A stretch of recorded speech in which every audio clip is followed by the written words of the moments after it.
Welcome to the Rational Egoist. I'm your host, Michael Leibowitz. And today we've got a young man who is a Ph.D. student from Juan Carlos University in Madrid. His thesis is going to be on the economics of suicide, and he also teaches at the Menger Institute. Matthew Geiger, welcome to the show. Hi, Michael. Thank you for having me. Well, you're from the Menger Institute, so we got you here to talk about Carl Menger. So, first and foremost, who was he? Carl Menger is an economist.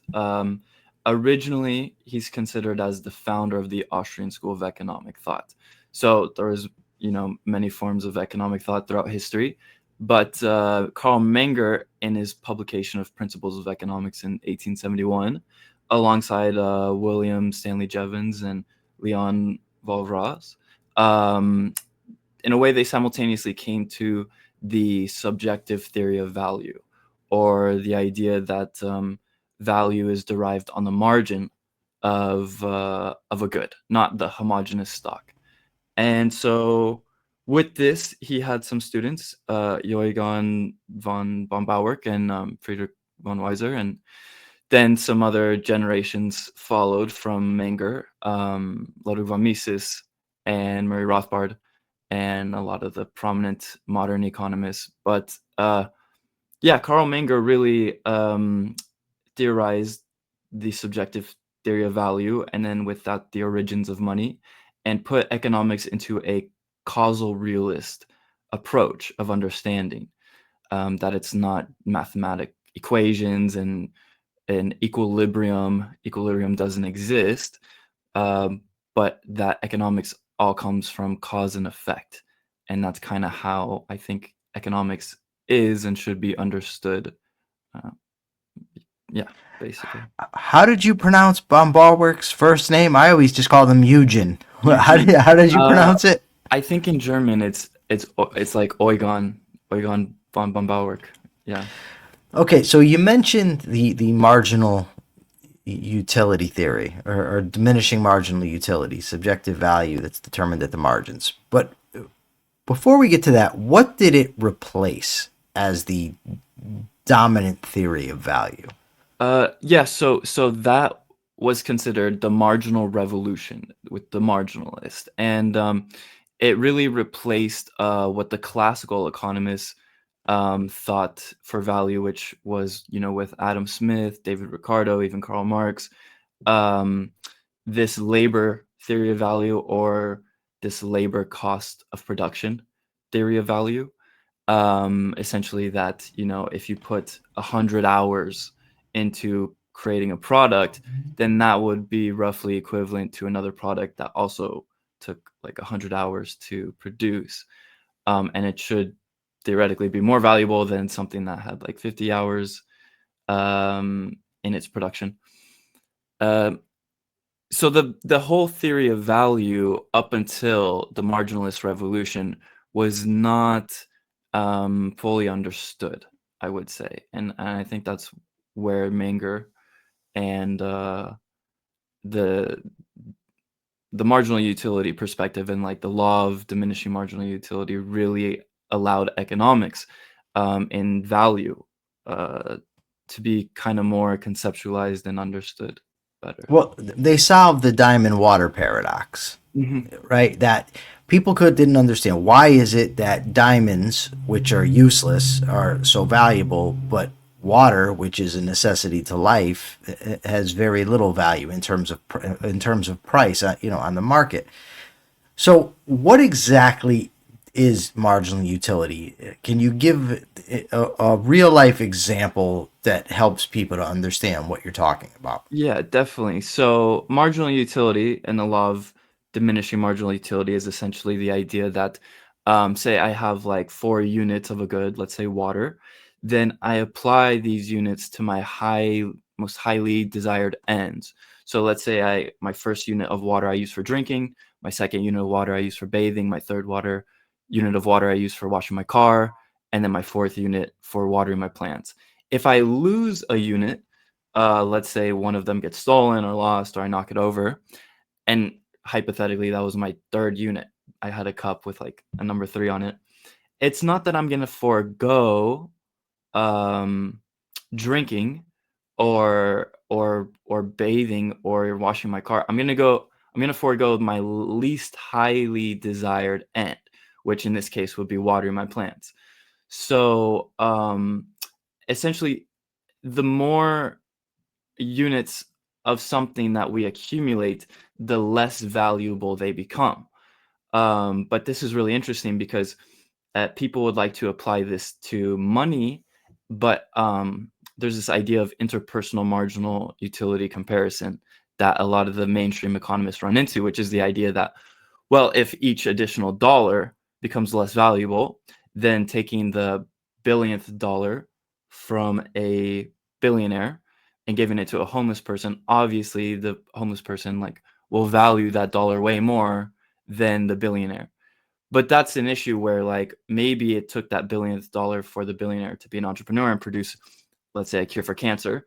So it's not necessarily clear that welfare redistribution, which is the justification for this, is the way to creating, more prosperity in a society, let alone the idea that I can't determine, just like in my friendships, how much I value one of my friends more than the other. I don't quantify it in any way. It's ordinal. So the Austrians use ordinal ranking. We have value scales that we rank in an order, not cardinally, numerically. I don't say I like my friend Brandon 3.7 times more than my friend Michael, right? You And could just so say I like him more. I like him more, yes. And so when it comes to things like money and goods and stuff, it's not something we can quantify value. And I think that's what's really interesting about value, and what Menger was approaching and wrote about was that all value is subjective, but it comes from the mind. There's nothing inherent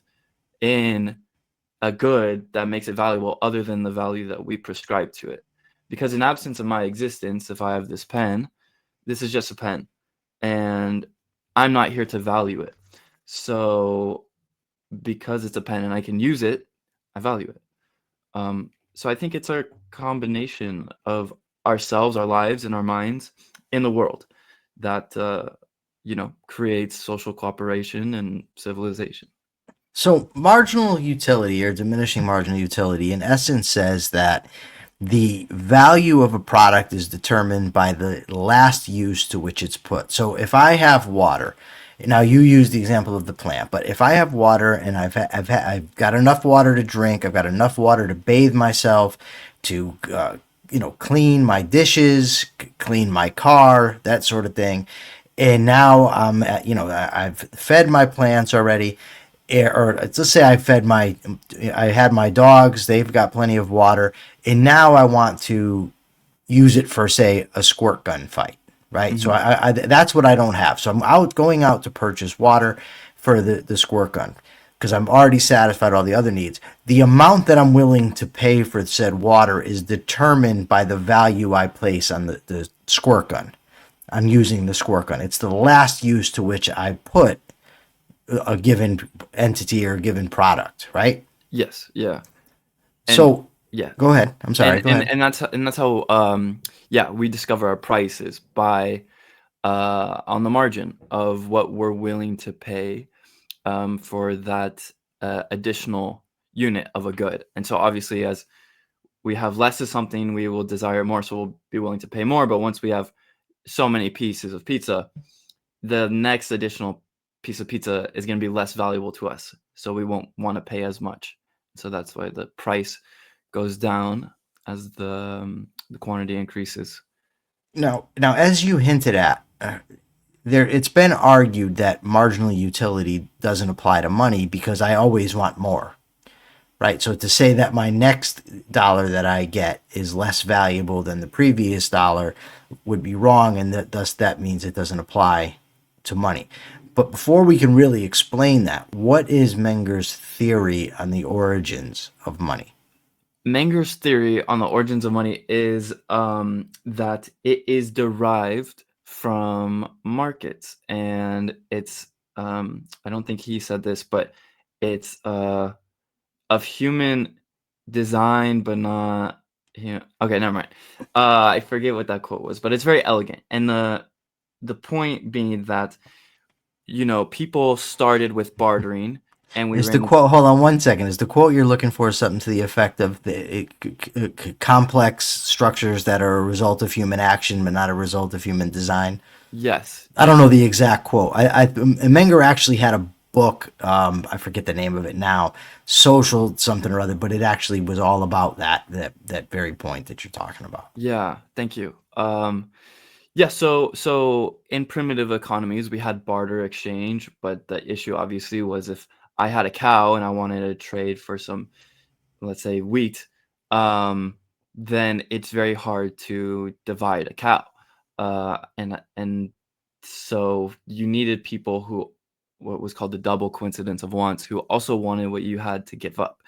And so from barter exchange and direct exchange, people figured out indirect exchange, which was using things like shells and even like rocks and wheat, to indirectly exchange for the other goods that they would want at a future time, which meant that these things like wheat were lightweight, easily divisible, easy to quantify, and then people would accept these things in exchange to use to go exchange them somewhere else. And so this was the first forms of money. And then we got into the metallic standards with gold and silver because those were elements that were scarce. And so they were rare, but they were also able to be coined and applied to um, specific amounts of quantity by the weight of them. So how much weight they had determined, like, in essence, what their quantity was. And so this became the metallic standard of money and indirect exchange. Um, and so Menger really is establishing all of this as like the origins of money are not coming from governments creating, imposing what money society should have, but rather that this is just evolved from markets and human action. And how does Menger define money? I think Menger says that it's a form of indirect exchange. I think he may say that it's a good. However, I'm not sure. Some people I think say that money is not a good, or it shouldn't be a good, or that it's like a service providing the medium of exchange. Um, but I think he defines gold as money, um, as like a commodity money. Um, So we have like, different forms of money. I think he was saying that the commodity money is money. But now I think with like, okay, this is going off topic a little bit, but things like the cryptocurrencies, these are not commodities, but they still are like the service providing the role of the medium of exchange. Um, yeah, but I'm not exactly sure, I guess, how he defines money or his definition. Now, I'm not aware of anywhere where Menger actually addressed the issue of marginal utility applying to money. I believe the first time I ever came across the problem was in Man, Economy, and State by Rothbard, but this has been a long time, so I could be wrong. Does Menger address the issue? I'm not sure. I think he applies the subjective theory of value to money. Um, I'm also working my way through Principles of Economics by Menger himself. So I'm not fully read through it, but um, yeah, I don't know. I think that Rothbard definitely applies the law of diminishing marginal. Oh, Rothbard definitely does. Rothbard explains it, if I'm remembering correctly, that you have to think of money in terms of chunks. That you don't think of it in terms of your next dollar. You think of it in terms of your next expense, of how much. If you're going to buy a car, that's $10,000, and you think of that one set in those. Therefore, the next set of money you would be spending on things that are of less value to you. But like I said, it's been quite some time since I read Rothbard.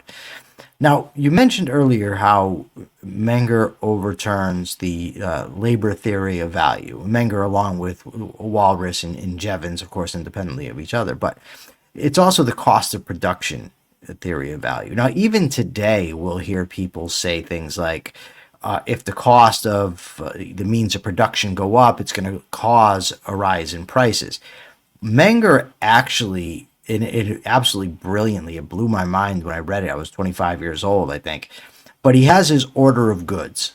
And he talks about that it's actually the entrepreneur's anticipation of what he's going to get for the end product that determines the value of the cost of production. Can you explain that and explain why it is? Yeah. So Menger has what he calls like higher order goods and lower order goods, and so goods of the first order are consumer goods or these final products, and then goods of the higher order are producer goods and the intermediary goods that go into the production of the consumer good. And so I think this kind of reconceptualized um, value and pricing of goods in the sense that producers have to obviously, I think, Say's law is production precedes consumption. And so people are producing for the consumption um, and the consumer good. So in essence, you have like the higher order goods are flowing down into the consumer goods. Um, and so the value though still comes from the consumer and what he's willing to buy, right? If he's going to buy bread as the consumption good, then people are producing flour and the other ingredients um, that go into making bread for the bread to be consumed. So it's if people don't want to buy bread for some reason, then the value of flour would become obsolete. And I think that it's looking at value coming from the consumer and what they're going to buy um, that goes into determining the value of the producer goods as well, rather than the producers as they make something and it goes into these later stages for the consumer good. That's not where the value is coming from per se. Does that make Right. sense? Yeah, because the consumer is going to pay what the consumer is going to pay. They don't care how much it costs you to make it, Yes. right? They either want it or they don't, and they have a price they're willing to pay. A way that I helped conceptualize this for myself is I thought, well, if the value of a product is determined by the cost of production, including labor, then I should be able to go out, buy a bunch of expensive wood, set it on fire, and then sell the rubble for a high price. But of course, nobody would want it. They don't care how much money I spent. They care about the utility that they anticipate getting from that end product. And to me, that is just such a phenomenal way to look at things. It happens to be true, but for Menger to come to that conclusion, with his order of goods, I thought was great. And it ultimately, that helps lead to the Austrian theory of the trade cycle down the line. Now, at the time of Menger's writing, he had his opponents in the German historical school. And they had what was called, and I'm probably going to butcher it because I don't speak German, but Methanenstried. If you could just tell me how actually to pronounce the word, what it means, and what it was all about. I thought it was like method and straight debate. Um, but yes, this was a debate with the I believe the German historicist. Um, and I think it was retaken up with Mises and Hayek in the early 20th century. Yes, it Um, was. but I think it was a debate on the methodology, if I recall correctly, of economics, whereas the German historicists were saying that like this is a empirical science. We need to do studies to verify and falsify certain claims um, in the wake of the scientific revolution. of approaching economics in that way. And the term Austrian economist was a derogatory term, but it just kind of stuck. Excuse me. And the Austrians were saying that no, like this is a deductive science, and that the theory is applicable to everywhere, of the sense that, as Menger termed, the causal realist approach to economics, that due to cause and effect in the real world, we can derive our economic laws. And I think he's correct. Yeah. Right. So they argued over what the proper method in economics was. And if I'm not mistaken, the German historical school taught that you could have no laws in economics, that it was all just, what might take place at one time isn't going to take place at another. You can't arrive at any immutable laws, whereas Menger and, of course, later Mises argued rather differently. Right. So what would you say overall is Menger's lasting influence? Well, his lasting influence, and perhaps his most latest influence, is the founding of the institute that I'm a part of, the Menger Institute. And I mean, he really influenced the great minds like Ludwig von Mises and Murray Rothbard. So without Menger, I mean, even Mises said that it was reading Menger's book, Principles of Economics, that made an economist out of Mises.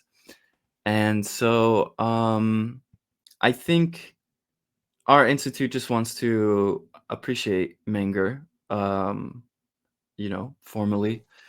But his work is still being studied, and it has influenced, these great economists. So I think that's his lasting influence. And what is it that your institute actually does?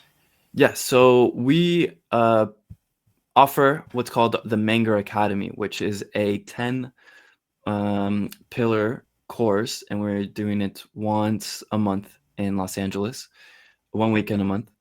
And basically, we're covering all the principles of economics, beginning with the philosophical foundations, the epistemological foundations of praxeology, which is the science of human action. And then we go into the fundamentals of economics with like supply and demand, opportunity cost, comparative advantage. And then what I think we really pride ourselves on is what we call praxeonomy, which is basically a market-derived morality, which maybe you'd like to discuss. And we teach anarchy too. I mean, the application of the market is not, unapplicable to certain goods and services. It's applicable to everything.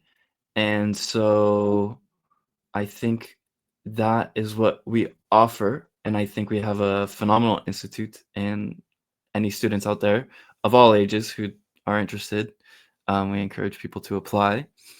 But yeah, we really begin with the analysis of human nature, and Professor Jurgen is phenomenal at that.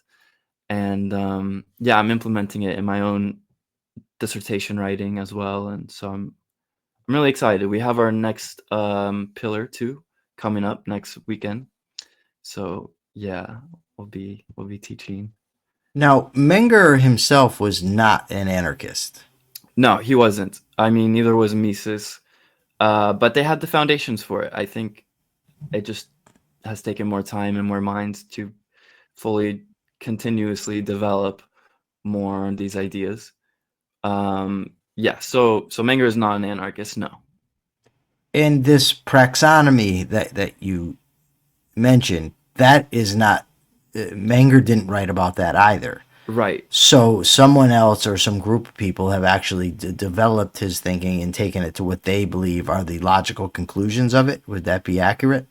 Yes, I would say so. I think yeah, Menger established this subjective theory of value, and these great ideas, and I mean yeah, I think we're trying to continuously to develop the logical conclusions. And what exactly is praxonomy? Praxeonomy is the idea that much as the market can produce goods and services of not only money, but defense, jurisprudence, education, security, same thing with morality. So we're not objectivist. I'm not an objectivist. Yeah, I think that morality is closely tied to culture and norms, and that if all values are subjective, then I think that applies to morality as well. So, and I'm going to have to save this. I think the bulk of this discussion for the head of the institute. When I met him, he says he wants to debate me on anarchy. So I think I'm going to have him on to do that. Sounds good. But if the argument is that we ought to implement anarchy, it seems, how do you have that ought if you hold to an entirely subjective view of value? Well, I would say that the premise is not beginning with what we ought to have. I think I would just claim that for peace and prosperity, anarchy would be favorable, anarcho-capitalism. But I think that you would really have panarchy, which is all different forms of societies coexisting, as long as you have the right to secede. But yeah, you would have places in the world where people want to live under socialism, communism, Sharia law, different religions. But the most prosperous would be like free market cities that are like anarchy, anarcho-capitalism, with natural governance as like private law societies. But some people, not everyone would want to live under that, or should either be forced to. So I think, yeah, it's the premise that I'm not claiming that we ought. Okay, fair enough. Now, you mentioned earlier that your PhD thesis is on the economics of suicide. Yeah. What does that mean, and what inspired you to write it? Yeah, I don't know if you can see, but I got this is my master's thesis, which was of the same topic, and I just got it published a few months ago, and that's titled "An Economic Analysis of Suicide," available on Amazon.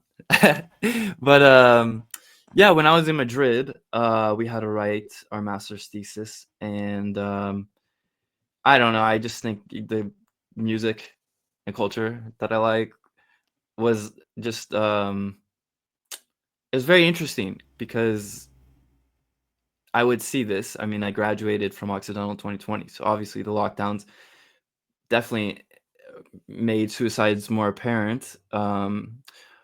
But yeah, Professor Horta de Soto said that's a very important topic, and if you do a good job, this would be a great PhD dissertation.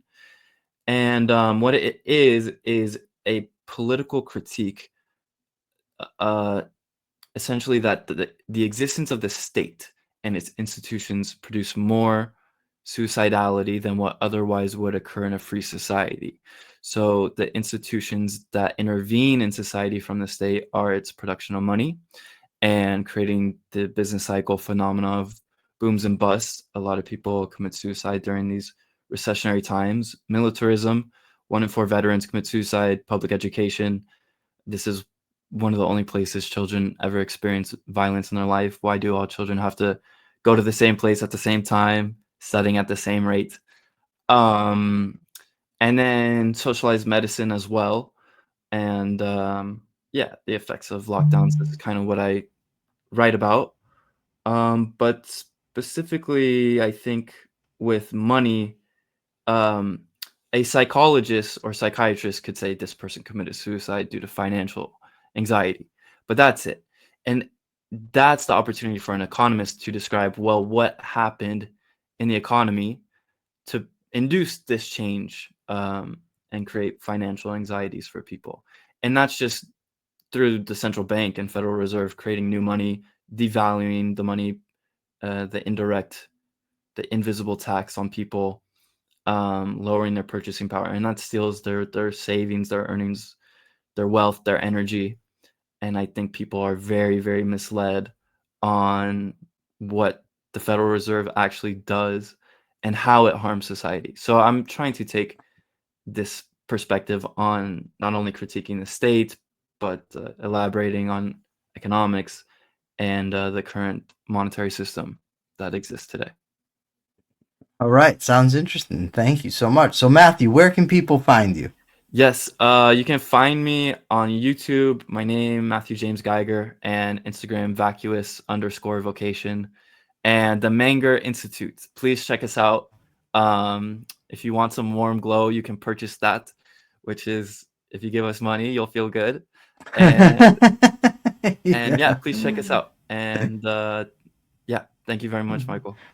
Thank you, Matthew. For now, this is the Rational Egoist signing out. I'm Michael Leibowitz. Till next time.